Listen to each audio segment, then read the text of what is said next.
Hello folks, it's my hope that this video finds you in a good spirit, and of course your Sunday is most definitely awesome. Welcome to the Spot On. Folks, on this platform we discuss matters politics, we analyze politics.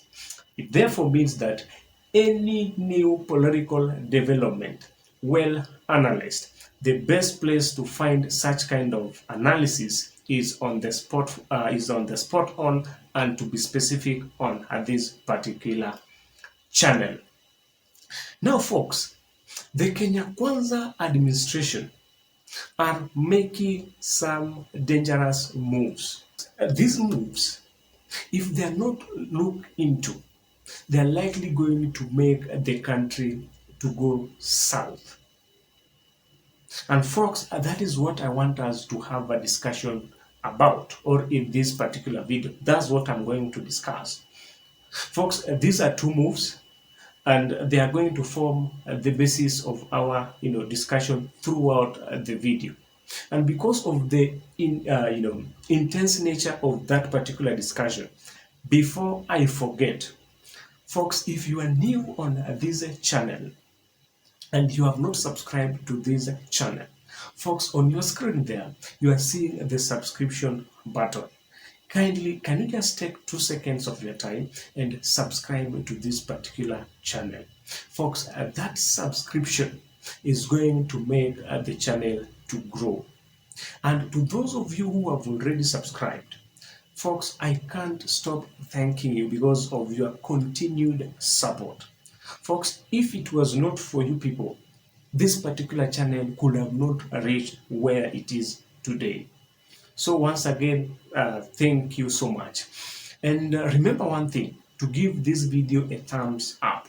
Why? Because if you do that, it's going to reach out to as many people as possible. Now, back to our discussion. Folks, the two things that I'm talking about, or the two moves that I'm talking about, one, remember that yesterday, the top Kenya Kwanza leadership, they were in a prayer meeting somewhere in Kakamega County. And folks, the utterances that they made in that particular place should not be taken kindly, because they made the following remarks. One, and to be specifically, the deputy president said that tomorrow's demonstration will be the last demonstration for the opposition leader Raila Amolo Odinga. And every speaker who spoke in that particular function, they were directing their guns at the opposition leader. Number two was the attack on the media. Now, regarding the first, issue by the deputy president, that tomorrow will be the last day for Raila Odinga to hold demonstrations in this country. Folks, that particular statement has a lot of political significance, because one, it has been uttered by the deputy president of the Republic of Kenya, because he's saying that the government is going to assert its authority, calling the Azimio's demonstration or terming them to be legal. Folks, if you ask me to interpret that particular statement, it has got two meanings. One, either there's a move that they want to do, and this move is going to harm the opposition leader. Two, it could be threats, just to intimidate the opposition leader, so that at least they cannot go on with their demonstration. Remember, on Friday, the opposition leader is on record saying that tomorrow's demonstration is going to be the mother of all demonstration in this country. So maybe he was reacting as a way to scare away these people, that what, this time around, if you try to demonstrate, then you are going to meet the full wrath of the law. The second aspect of that particular, or the second interpretation of that particular statement is that they want to harm you. And we all know that the personality or the individual or the opposition leader cannot be arrested. Because if he was to be arrested, then they could have arrested him long time ago. Because what we've been seeing is call from various leaders saying that the opposition leader is supposed to be arrested, but there's nobody who has ever come forth and arrest the opposition leader. So it means that this person cannot be arrested. The second remaining option is to assassinate him.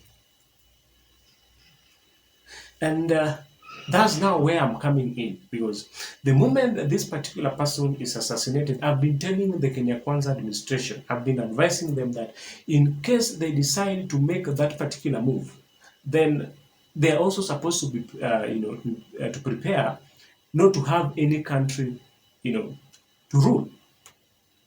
Because the argument has been that even if the opposition leader is assassinated, people are going to demonstrate for a few months. Then things are going to, to be back to normal.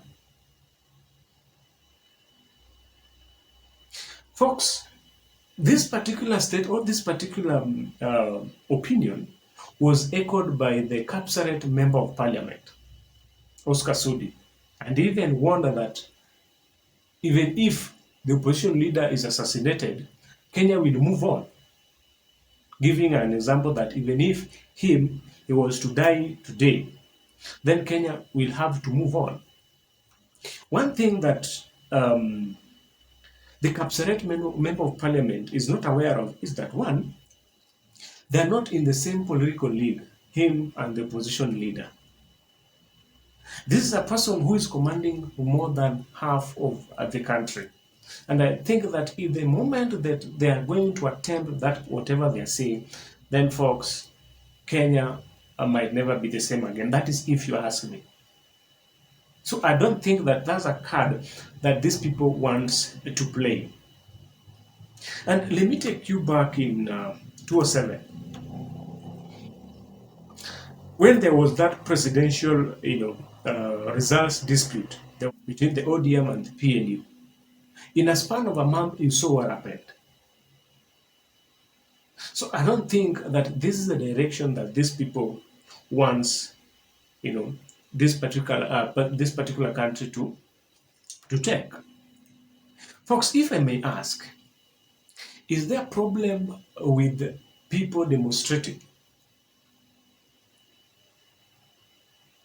If there is a problem, then why is it that Article 37 of the Constitution is talking about demonstrations, providing that mechanism that Kenyans are allowed to demonstrate, providing that they do that peacefully and within the confines of the law? Where is the problem with that?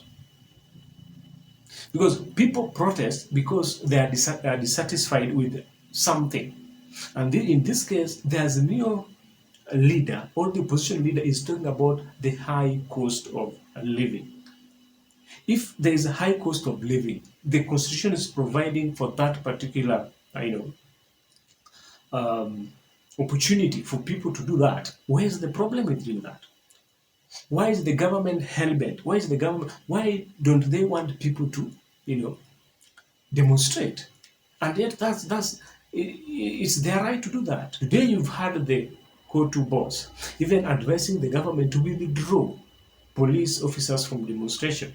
I'm so sure that the moment that police officers are not there, these people, they will protest, they'll make noise. At the end of the day, they're going home. And that's what I think everybody wants. Let them air out their concerns. Then at the end of the day, let them go home peacefully. But the moment that you attack them, most definitely they are going to hit you back. And that is the fracas that we have been seeing. Folks, the second dangerous move that the Kenya Kwanza administration is doing is gagging the media. And today, actually, you've seen them addressing a press and accusing the Kenya Kwanza administration that tomorrow they want to shut down both the mainstream and the social media together with the internet. They are accusing, or the reason behind it is that they are accusing the media that these people are in bed with the opposition. Then I'm left wondering, folks, what is the function of the media? The function of the media, one, is to inform the masses, is to inform the population, to tell them that, you know what, this is what is happening here and, anywhere across the country. They have got right to information, and that's what the media is doing. Number two, media is there for accountability purposes. That in the event that things are happening, folks, right now, in the Mondays, was it in the this week's Thursday protest, if it was not for the media, we could have not maybe known that there was a police officer who was trying to who broke rather into the vehicle that was carrying these media personnel, so these media people. We could have not known that. But the reason as to why we knew of that is because of the media. And actually, I'm told that tomorrow they are planning that no media, house or no recording is going to happen tomorrow. For that is for those who are those who will attend this particular protest. Why do they want to do that? So that in the event that police officer continue with their brutal, way of handling these protesters or these demonstrators, then they are not going to be held accountable. That's what they want to do. And that's why they are gunning up. That's why they want to shut down media tomorrow. So that there's no accountability. In the event that you are shot in the street, nobody is going to be accountable for that. That's what they want to bring, that's what they want to subject the country into. Folks, I believe that we are past that particular age. We are past that particular, dark days. But in the event that they do that, are they going to maybe collect all the smartphones from the citizens? Somebody will be somewhere. Somebody will still record. Because in the event that, let's say that they gang up the mainstream media alone, we have social media. People are on TikTok. People will go live. Just to report what's happening somewhere. Somebody will record a video with their smartphone. At the end of the day, that information will reach to the masses, even though it's not timely. But then the information will be there. These people, the government is arguing out that media is inciting the masses, or is inciting the country, or it's promoting anarchy. I believe that those who are saying, or those who are making such kind of sentiment, it means that they don't know what is in the role of the media, whatever the role that media plays in this country. To an extent that even the media are saying that on Thursday or Wednesday rather, they want to go on the streets just to protest on what the kind of treatment that the government is giving to them. Folks, I did advise the Kenya Kwanza leadership, specifically the president and his deputy, that the only way out of this particular problem is to ensure that the opposition, whatever, most of their demands, meet them. And if you want to kill, this particular momentum, just ensure that the high cost of living is reduced. I don't know what happened to the subsidies, because that's where the problem began. The president did away with subsidies without an alternative. And remember that, the economy is still not doing good. It's not generating jobs. Where do you want to get, where these people, where are they going to get, these jobs? How are they going to survive? With the subsidies, at least somebody could afford a packet of punga. The cost of living could have been subsidized. Folks, that is not happening. Youths used to do this, something called kazi mtaani. That was scrapped off. Those youths. Do you want to assure me that the economy did generate enough jobs for them to fit in? No. So where did these youths go to? Down the streets. And these are the most dangerous people because they don't have anything to lose. They can't afford a meal. They can't pay for rent. How do you want them to survive? So I think that the only way out of this particular mess is that the president needs to sit down, leave alone this chest stamping, get to work, and find out on how they are going to, subsidize the cost of living. The president is not telling us where the money for subsidies went to. They're not telling us that. Because the argument was that they removed the subsidies so at least they can save. But then, in the long run, they're still borrowing. So there must be where this particular money is going to.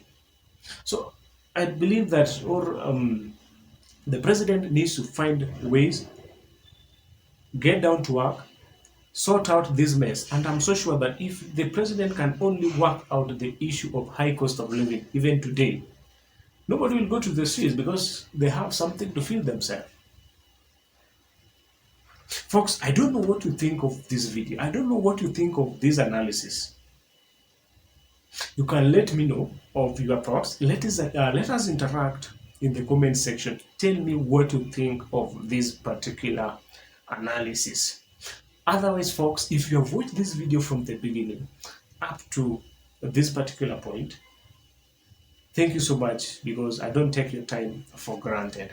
And remember another thing, that if you like this video, give it a thumbs up. Number two, always remember to subscribe.